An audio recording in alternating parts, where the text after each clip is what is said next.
Rahimani wa rahimakumullah. Yang ketiga, yuk siapa yang baca ikhwah?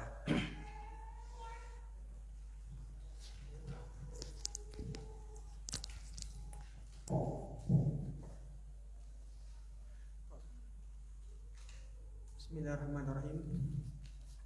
Qala al-mu'allif Syekh Muhammad bin Shalih Al-Utsaimin ghafarallahu lahu wa liwalidayhi wa lil muslimin. Kita ini risalah fi da'wah ila Allah. Tadiran an tusadifan da'watu mahallan qabilan munbatan khasban bihaitsu yakunu al-mad'uuna musta'idina liqabuliha laysa indahum minal mawani'i was-sawarifi ma yahulu bainahum wa baina qabuliha. Yang ketiga adalah hendaklah dakwah itu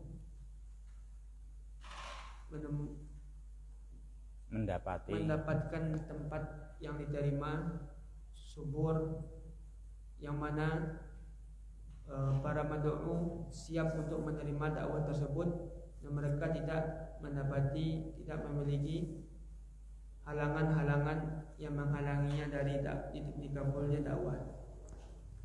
Wa aghlabu ma yakunu dzalika fi qaumin arafu natijata ma hum alaihi minal batili wa saru yatatalla'una ila man yantashiluhum minhu. Dan paling dominan adalah pada kaum yang mengetahui hasil apa yang mereka kerjakan dari kebatilan dan mereka melihat atau mencari orang yang menyelamatkan mereka dari kebatilan tersebut. Wanzur ila ma sadafathu da'watun Nabi sallallahu alaihi wasallam minal mahallil munasib. Lihatlah kepada apa yang didapati oleh dakwah Nabi sallallahu alaihi wasallam dari tempat yang sesuai. Wal waqtil munasibi hina kana ala fatratin minar rusul wa intimasi minas subul. Dan waktu yang sesuai ketika zaman fatrah terputusnya kerasulan dan terhapusnya jalan-jalan. Wa nasu mutasyawwifuna ila nur risalah, dan manusia rindu kepada cahaya kerasulan. Wa muta'attishuna ila riyi ghaithiha, mereka haus akan dahaga hujan kerasulan. Fa inna Allah subhanahu nazara ila ahli al-ardi famaqatahum arabahum wa ajamahum illa baqaya min ahli al-kitabi. Fakanat bi'tsatu Nabi sallallahu alaihi wasallam fil nasi kama thali ghaithin nazala ala ardin jafatin yabisatin qabilathu wa mtasathu. Maka sungguhnya Allah Ta'ala telah melihat kepada penduduk bumi dan Allah murka kepada mereka, baik orang Ajam maupun orang Arab, kecuali sisa-sisa dari ahli kitab. Maka Allah mengutus nabinya kepada manusia seperti perumpamaan hujan yang turun ke bumi yang kering tandus, lalu bumi tersebut menerima hujan dan menyerapnya. Wa azharu matala ala dzalik, dan perumpamaan yang paling tampak adalah majara bainal Aus wal Khazraji fi harbi Bu'ats qabla al-hijrati min nahwi 5 sinin. Contoh yang paling nampak adalah apa yang terjadi antara Aus dan Khazraj di dalam perang Bu'ats sebelum hijrah sekitar 5 tahun. Qutila fihi khalqun katsirun minal hayyaini al-Ausi wal Khazraji wa min asyrafihim. Pada perang tersebut terbunuh banyak manusia dari dua kabilah Aus dan Khazraj, dan dari asyrafihim orang-orang atau penghulu mereka. Fakanu fi amassil hajati ila ma yajma'uhum wa yu'allifu bainahum. Maka ketika itu mereka berada dalam hajah dalam kebutuhan yang sangat kepada apa yang bisa menyatukan mereka.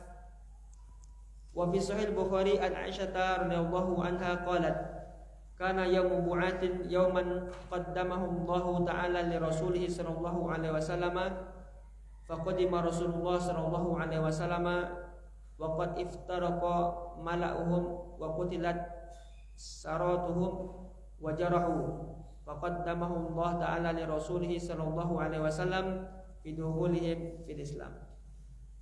Dalam Sahih Bukhari dari Ummul Mukminin Aisyah radhiyallahu anha berkata, ketika terjadi perang Bu'ats, hari ketika Allah Azza wa Jalla memperlihatkan kepada Rasulnya, maka Rasulullah SAW datang ke kota Madinah, dan ketika itu mereka berada dalam keadaan berpecah belah dan pembesar-pembesar mereka terbunuh dan terluka. Maka Allah Azza wa Jalla memperlihatkan kepada Rasulnya Allah memperlihatkan kepada Rasulnya masuknya mereka ke dalam Islam. Ya, terus. Wa dzakara Ibnu Ishaq anna Nabiy sallallahu alaihi wasallam lamma kallama man kallama min al-Khazraji fil mausimi wa 'arada 'alaihimul Islama faqabilu. Ibnu Ishaq menceritakan bahwasanya Nabi sallallahu alaihi wasallam ketika berbicara dengan orang Khazraj di musim haji, dan Nabi sallallahu alaihi wasallam memaparkan atau menawarkan Islam kepada mereka, maka mereka menerimanya dan berkata, inna qad tarakna qaumana wala qaumun bainahum minal adawati wasyarri ma bainahum wa asallahu an yajma'ahum bika. Mereka berkata, sungguhnya kami telah meninggalkan kaum kami, dan tidak ada suatu kaum yang lebih permusuhan dan keburukan di antara mereka, dan semoga Allah menyatukan mereka melaluimu. Ya. Ikhwan yang berbahagia, rahimani wa rahimakumullah. Ini kabar gembira bagi semua orang bahwa Dia Ta'ala Maha Pemurah, Dia Ta'ala Maha Bijaksana, Dia Ta'ala membagi rahmat-rahmatnya kepada semua pihak, ya. Bahwasanya yang ketiga di antara sebab-sebab kita sukses, termasuk juga dakwah kita sukses, jamaah, itu bukan ada faktor kebejan. Ya, apa faktornya apa tadi? Kebejan. Itu enggak dipungkiri itu begitu. Dalam hal apapun memang jenenge wong bejo iki bejo. Itu yang bejo iki bejo ya, Mas. Ini memang ada faktor kebejan, itu memang tetap ada gitu. Dalam dakwah pun juga ada faktor kebejan, itu ada gitu sama. Nah itu kan makanya semua kita tidak bisa mengandalkan aku sing paling pinter, aku sing paling digdo, itu nggak bisa. Karena pinter digdoyo pun nek ra bejo ya ono wae masalahe gitu kan. Ada aja problemnya kan itu. Tapi ada juga yang itu sebetulnya enggak ya standar lah atau lebih sedikit, tapi bejo itu ya istimewa ya itu kan. Itu memang ada, bejo itu memang ada. Artinya gini. Artinya jangan sampai kita itu jane wis bejo nih orang sadar, itu loh yang kita maksudkan. Ya kan, jangan sampai kadang-kadang orang banyak itu jane wis bejo nih malah merubah sendiri ya itu. Kayak naik sepeda motor jane wis bejo, wis pas jalure ya toh. Tapi enggak tahu kalau bejo malah belok ya. Kamu bejo malah belok piye kan itu kan itu. Itu kita harus jangan sampai enggak sadar itu gitu maksud gitu loh. Ya kita harus ngerti itu memang faktor bejo itu sangat mempengaruhi. Sangat mempengaruhi gitu. Jadi kita juga ya sedang sing bejo gitu. Untuk kita dakwah pun bisa jadi orang yang bejo, bejo gitu. Nah itu. Apa pengertian bejo di jamaah dalam berdakwah? Ya, itu. Pengertian bejo kebejan jamaah dalam berdakwah. Ya, nomor 3 beliau terangkan yaitu antusadifa dakwatu mahallan qabilan wa munbitan khosban. Di mana kamu pas waktunya berdakwah, ini kamu sekarang mulai tampil, mulai bisalah dakwah dikit-dikit gitu. Tapi ternyata sedikit yang kamu bisa itu kok ya pas tusadifa mahalan qabilan gitu loh. Pas menjumpai dipertemukan dengan suatu tempat yang memang menerima dakwah. Ketemu tempat yang memang tempatnya itu munbitan, menumbuhkan. Tempatnya menumbuhkan kehidupan hati. Menumbuhkan kehidupan hati, bahkan tumbuhnya enggak kerdil, tumbuhnya khosban. Tumbuhnya apa? Tumbuh yang subur. Itu. Ini kan kebejan dong, gitu, kebejan. Banyak lantung kebejan harus kamu syukuri. Jangan sampai jane wis kebejan malah enggak mau ulur ya. Tahu ulur enggak? Tahu ulur kan itu kan? Jadi jane wis bejo kan sampean pas malah ora gelem ulur. Kayak wis pas musime, kayak pas banget kayak sampean kayak pas untuk benih pas wayahe ulur itu kan Masya Allah kan kebejan tenan iki kan itu sama bejo kowe pas teko pas itu kan bejo ya kan itu memang demikian sama di dakwah pun juga ada faktor bejo ya, itu ada. Jadi kita harus terima kasih kepada Allah, alhamdulillah atas aku ngene iso ngene karena ya bejo tenan diberi bejan oleh Dia Subhanahu wa ta'ala sama itu Masya Allah. Kita harus sadari itu gitu. Itu ada aja faktor seperti itu jemaah. Di akhir kitab pun juga enggak ujub. Kita juga enggak ujub bukan karena saya enggak gitu. Memang karena apa? Bejo itu menang bejo itu jemaah gitu. Itu menang bejo itu ada aja menang bejo begitu. Kriterianya menang bejo itu yaitu kita baru mulai dakwah tapi alhamdulillah masyarakatnya al-mad'uunnya mereka apa? Mereka udah siap menerima. Gitu loh. Mereka orang-orang yang siap menerima gitu. Kan kita kan enggak menyiapkan mereka kan gitu. Karena mereka disiapkan oleh Allah orang yang siap menerima. Di mana mereka bisanya tidak ada mawani, ya kan? Tidak ada penghalang-penghalang yang menghalangi untuk menerima. Terus setelah menerima tidak ada sawarib. Setelah menerima enggak ada sawarib, enggak ada persimpangan-persimpangan, itu kan? Enggak ada persimpangan. Kan dulu kalau yang susah kan sudah mau mulai penghalangnya banyak, baru jalan mau ada banyak persimpangan itu kan? Problem ada saja itu. Jadi apa problemnya? Belum mulai banyak penghalang. Baru mulai banyak persimpangan. Kalau kamu gambarkan kita mau ke jalan banyak halangan. Sampai jalan mau melangkah baru berapa kilo sudah banyak persimpangan.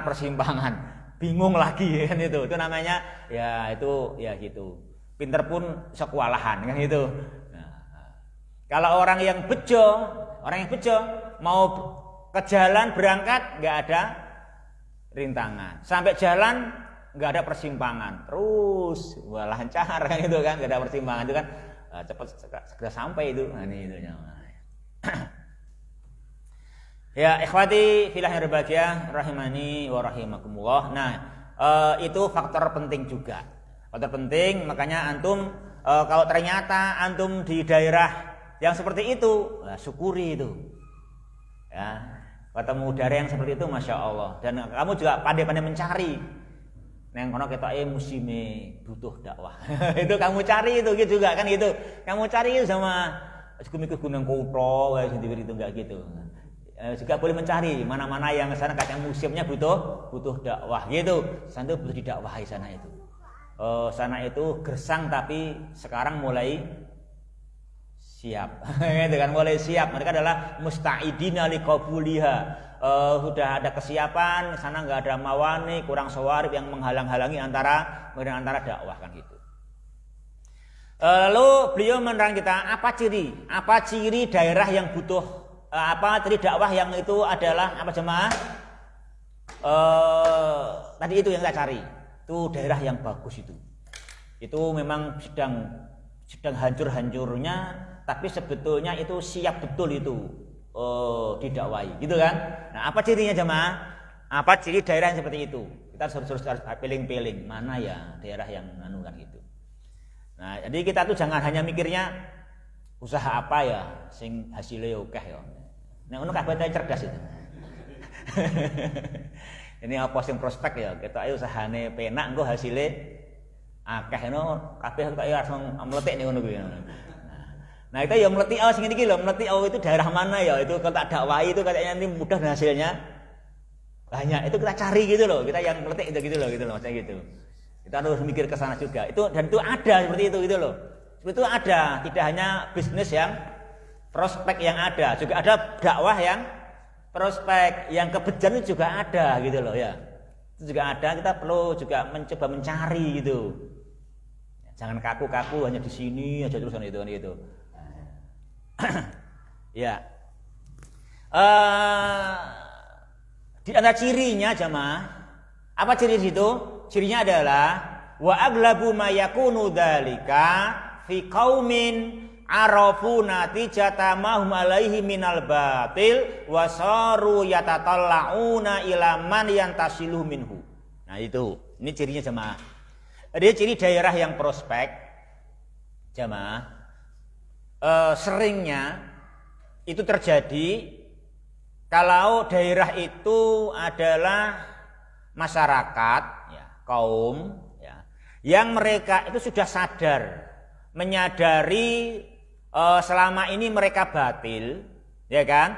Selama ini mereka batil dan sekarang sadar ternyata batil ini hasilnya nggak bagus, gitu loh.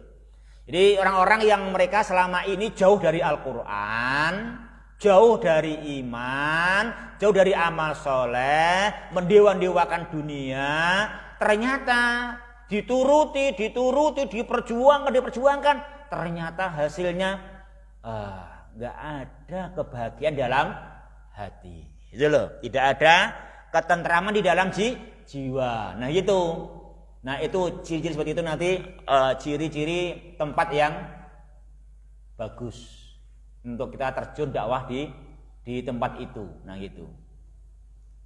Nah yang demikian itu biasanya mereka yatatolaun. Mereka itu sudah merasa sudah banyak saham, banyak pengorbanan, mengejar kemuliaan karena salah jalan dengan cara tidak islami, tidak dengan petunjuk Al-Quran, akhirnya hasilnya kan tidak bagus. Padahal udah mentok usahanya, gitu kan? Udah mentok segala cara ditempuh membahagiakan jiwa, kok nggak berhasil juga. Nah, mereka akhirnya yatatolaun. Mereka mencoba mencari, pengen mereka studi banding, mereka lihat-lihat siapa ini orang yang bisa mengentaskannya dari hal itu. Ya, gitu akan demikian. Ya, kemudian beliau contohkan, lihatlah juga bahwasanya Nabi kita Muhammad sallallahu alaihi wasallam juga mendapatkan itu dalam berdakwah. Dan bahkan beliau mendapatkan berkali-kali. Beliau mendapatkan berkali-kali. Yang pertama, lihatlah wangdur ila ma sadafathu da'watun nabiyyi sallallahu alaihi wasallam minal mahalil munasibi wal waqtil munasibi. Yang pertama, lihatlah bagaimana dakwah Nabi SAW itu menjumpai hal itu, menjumpai waktu yang tepat, tempat yang tepat, juga waktu yang tepat. Itu apa? Beliau diutus di waktu tidak ada Rasul. Beliau diutus waktu jalan itu intimas, jalan itu sedang jejaknya tertutup, jejaknya terhapus, sehingga ini jalannya mana? Kita mau menapai pendahulu kita, bekasnya sudah tidak kelihatan. Kan gitu. Kan kalau kita ada jejaknya, ada bekasnya kan enak, oh ini dulu amalannya leluhur kita. Kan gitu. Ini yang membuat mereka dahulu sukses. Oh ini, itu kan, nah, kan bisa niru. Ini masih inti mas. Itu pas sudah hilang, jejaknya udah nggak ada. Nah kalau udah nggak ada jejak lagi, mau nggak mau apa? Manusia semuanya rindu mencari cahaya yang menerangi mereka. Semuanya sangat haus untuk bagaimana minum siraman wahyu, siraman risalah. Nah gitu. Nah ternyata waktu itu, waktu diutusnya Nabi kita Muhammad sallallahu alaihi wasallam, waktu itu Allah Ta'ala pencipta alam semesta memandang penduduk bumi. Ternyata semuanya tercela, Arabnya maupun ajamnya, kecuali hanya orang-orang pilihan dari kalangan ahlu kitab. Itu masih bagus, masih di atas agama tauhid, masih di atas mengimani keesaan Allah, masih di dalam ketuhanan yang maha esa. Nah begitu. Nah maka adalah terutusnya Nabi SAW itu seperti itu di waktu manusia sangat butuh dan beliau membawa hujan yang turun ke bumi yang sedang kering, yang sedang tandus dan siap menerima air dan bahkan siap menyerapnya. Yang kedua juga beliau SAW jamaah, yang kedua lagi yaitu beliau waktu setelah hidup di Mekah, ya disambutlah Islam oleh ashabikunal awalun, ya lumayan yang menyambut mereka ngerti iman, perjuangan iman walaupun kafir Quraisy belum bisa menerima, bahkan mengganggu, bahkan memusuhi, bahkan pernah mereka mencoba membunuh beliau, ya kan? Mereka udah rapat, ini Muhammad harus dipenjara. Kata peserta kongres, dipenjara tidak merampungkan masalah. Nanti para pengikutnya akan datang ke penjara mencari ilmu. Ini Muhammad diusir, nggak bisa. Itu bukan solusi. Kalau kamu usir, dia itu orangnya bagus. Dia kemana pergi akan mendapatkan sambutan. Nanti akan datang menghancurkan kamu lagi. Kan gitu. Ya udah lo itu nggak ada perkara lain, bunuh. Kan itu kan. Kayak demikian. Udah dah, ayo kita cara membunuh. Bagaimana dibunuh nanti tidak ada diat atau ada diat kita bayar. Yang penting tidak ada kisos gitu kan. Nah, udah demikian. Maka mau dibunuhlah beliau. Tapi dia telah apa? Memperlihatkan tempat hijrah. Dan tempat hijrah sudah Allah persiapkan 5 tahun sebelum musyrikin Quraisy merapatkan membunuh Nabi. 5 tahun sebelum dirapatkan sudah Allah siapkan. Bayangkan itu enak sama siapa? Sama Allah yang kita kebejar itu. Kebejar itu kita belum dirapatkan sudah disiapkan tempat oleh Allah. Berapa tahun sebelumnya? 5 tahun sebelumnya. Bayangkan sama. Udah disiapkan tempatnya. Apa itu? Jadi 5 tahun sebelum itu sudah ada perang antara Aus dengan Khazraj yang namanya perang Bu'as. Itu 5 tahun sebelum beliau dirapatkan mau dibunuh, yang mengharuskan beliau apa? Hijrah. Nah, di perang itu Bu'as banyak terbunuh, dan yang terbunuh dari Al-Hayyaini dari kedua belah kampung, pihak Aus maupun pihak Khazraj. Dan yang terbunuh selain banyak min asyrafihim, termasuk orang-orang yang terkemuka, orang-orang yang banyak manfaat di kampung mereka, itu yang terbunuh. Maka akhirnya apa? Fakanu fi amasil hajah ila ma yajma'uhum wa yu'allifu bainahum. Maka mereka merasakan sangat butuh kepada keyakinan, kepada ajaran yang bisa menyatukan mereka, yang bisa mendamaikan sesama mereka. Nah itu, tuh karena mereka sadar kan gitu.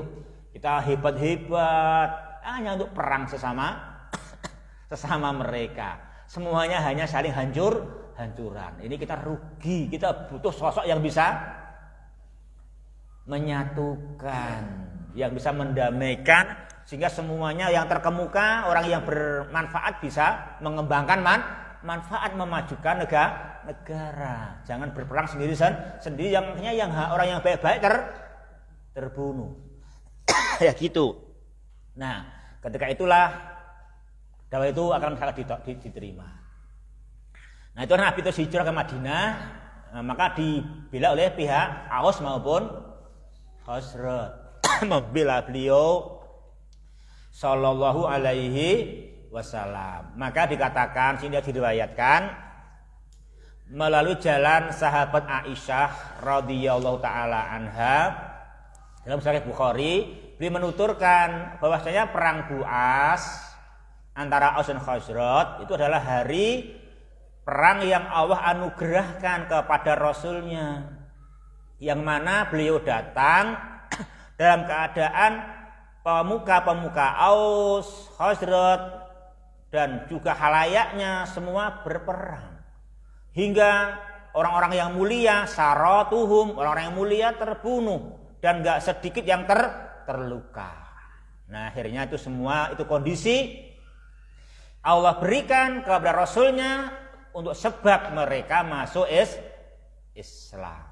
Nah, dengan Islam akhirnya Aus tidak fanatik, Khazraj tidak fanatik, maksudnya tidak fanatik daerah. Yang ada apa? Penyelamat, dan penyelamatnya apa? Iman dan Islam. Ya kan itu, iman dan Islam. Itulah makanya jemaah diterangkan oleh Ibnu Ishaq bahwasanya Rasulullah tatkala bicara dari yang mewakili mereka di musim itu, Nabi menawarkan Islam, langsung mereka menerima. Begitu Nabi menawarkan Islam sebagai solusi, langsung diterima. Dan ketika menerima Islam, kata mereka apa? Sudah, kami meninggalkan fanatik golongan. Kami nggak ada fanatisme di antara kita, kan gitu. Itu semua menyebabkan permusuhan dan perburukan. Semoga dengan Islam yang Anda tawarkan ini betul-betul menyatukan mereka. Ya jema'ahum bika. Itu jemaah. Nah itu namanya kondisi yang bagus. Kita nanti bisa mencari itu, kan gitu. Orang-orang yang nampaknya dia itu ya sudah banting tulang, peras keringat, siang malam mencari bahagia, jabatan diperoleh, kekayaan diperoleh, wanita diperoleh, tapi hatinya gersang. Ini didakwai. Dia akan menerima insya Allah. Karena dia menganggap bahagia di jabatan, dia cari enggak bahagia. Oh di harta, dicari enggak bahagia. Di arti, di wanita dicari juga tidak bahagia. Oh berarti memang itu semua enggak menyebabkan bahagia. Apalagi saya bingung, kasih Islam. Nah itu kan, kasih Islam. Nah itu nanti gitu. Dia akan menerima gitu. Itu namanya itu tempat yang subur untuk dakwah. Nah, itu nanti kan kita yang pandai itu, siapa yang kebejian menemukan tempat-tempat pribadi-pribadi yang seperti itu antum yang suka lebih tahu nanti. Bejani dewe-dewe, bejani masing-masing. Ketemu yang seperti itu carilah. Berarti ladang bagi antum, punya pahala yang banyak mendakwai mereka dan menghantarkan kepada iman dan takwa. La ayyahdiyallahu bika rajulan wahidan khairun laka min khumrin. Nah, kau memberi petunjuk orang satu saja dengan dakwahmu itu lebih baik bagimu min khumrin. Nah, ya. Ya itu ikhwan yang kita bahas pada pertemuan kita kali ini. Ikhwati fillah rahimani wa rahimakumullah. Ada benarnya semata-mata darinya subhanahu wa ta'ala, ada kekurangannya, kekhilafan dari saya kita akhiri. Subhanakallahumma rabbana bihamdika asyhadu alla ilaha illa anta astaghfiruka wa atubu ilaik. Wa akhirul kalam alhamdulillahirabbil alamin. Wassalamualaikum warahmatullahi wabarakatuh.